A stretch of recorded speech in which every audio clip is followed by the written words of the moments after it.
Welcome back to theCUBE. I'm here with David Glanzer, spokesman for ComicCon, to get more information about this year's event. So first, how long have you been with ComicCon International? I started attending in 1978 when I was very young, and then volunteered in 1984, and then they offered me this position in 1994, so it's been several years. Did you ever think it would become such a main stage of pop culture? Really, no. I don't think anybody with the organization really thought that. It's almost surreal now to see how big it's become. But the truth of the matter is, we still try to put on the type of show we want to attend. Right. So to us, it's still, it's still a small little show, even though it's world known now. What are you expecting to be some major draws this year? Well, one of the great things about Comic-Con is we have every comic book publisher here, so there'll be nice comic book announcements, some really great guests, international guests. Movies and television are really represented well here, as well as toys and games. This year, Xbox is going to have a huge activation at one of the area hotels, so we're excited about that. It's really something for everybody, and this year, I like to say Comic-Con's like a river.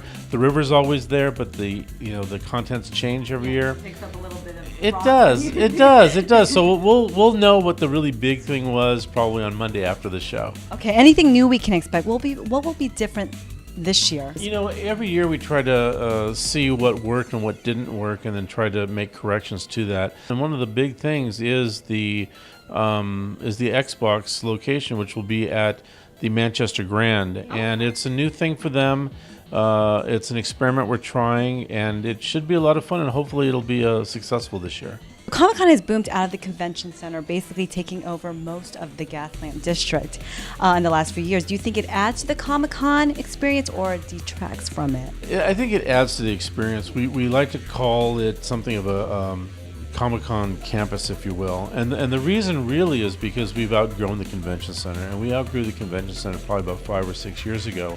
But luckily, working with the city, working with hotels, and working with the center, they've allowed us to use area ballrooms, park space, things of that nature. So you see us kind of growing a little bit out of the center. You said it boomed 5-6 years ago. What do you think, what event or what happened that year that caused it to be such a huge one of thing? the great things is when we first started, we had about 300 people at our first show, and last year we had 130,000. And the truth is, it's been growing every year. But we've always thought of it as a really fun environment. It's a great place where everybody gets together, has a good time, even though they all have different interests. Mm-hmm. But it looks like the public really caught on maybe 10 years or so. Yeah. And I think that has to do with Hollywood really advertising their presence at the show. Hollywood has had a presence for a long time, but it wasn't really until a few years ago that they really started advertising their presence. How long is ComicCon currently under the contract with San Diego, the convention center? We announced in December that we were able to extend our contract by a year, so we'll be here until at least 2016. Okay. And again, working with the city and hotels and the convention center, we've been able to use ballrooms in some of the hotels and park space, and that's helped us to kind of mitigate the growing pains that we have. The negative is that we still are limited in attendance. I think our cutoff used to be 125,000, but we've been able to allow another 5,000, but we're really stuck at that for right now. So right now we're here until at least 2016 and hopefully longer, but we'll just have to see what happens. Yes, hopefully longer. Yeah. In recent years, you've really had to deal with a crowd that knows how to Comic-Con, the experts. Unless you come with a game plan, you don't get to see much. Have you been having to move panels or making changes to programming to accommodate this new informed Comic-Con? That's a great question. One of the things that we've prided ourselves in is being able to offer a variety of things for people to do during the course of the day. So there's over 1,000 exhibitors in the convention floor, and you could literally spend your entire time at Comic-Con just on the floor. But we have 600 hours of programming also. So we try to inform people about those programs. So what we like people to do is to plan ahead. The programs are listed on our website right now. They can go, they can plan. Always have a backup plan in case you can't get into one panel or program.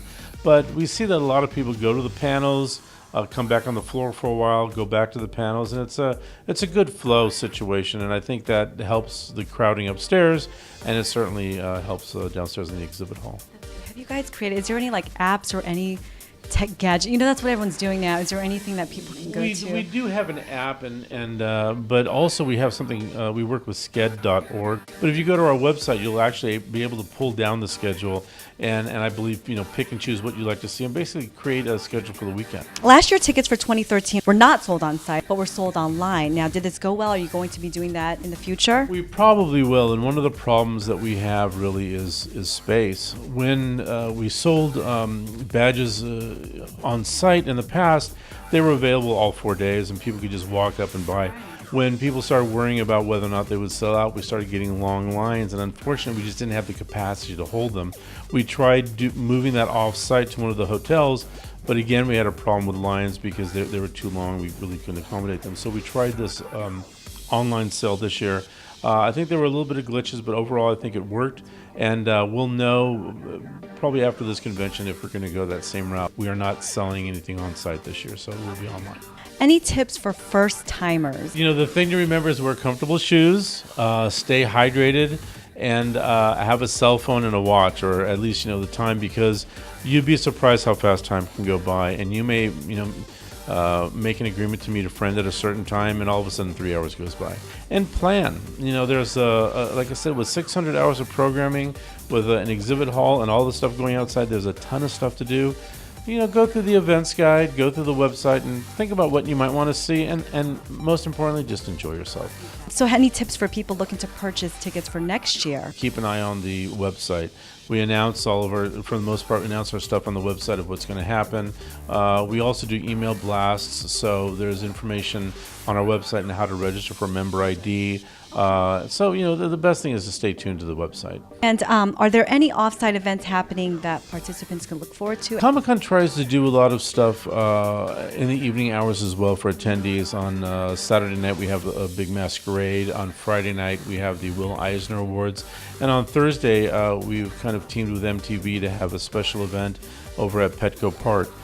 There are other nighttime events that really aren't associated with us, but a lot of parties and whatnot that I hear are really good. We don't get tickets, we don't get invited. Well, we do get invited sometimes, but nobody really has the time to go. There's just a lot of stuff downtown. It really is, for that weekend, Comic-Con seems to take over the city. We can't wait. Thanks so much, David, for joining us on theCUBE. Thank you very much. Thank you. Thank you for coming by. All right, we'll be right back. Don't go anywhere.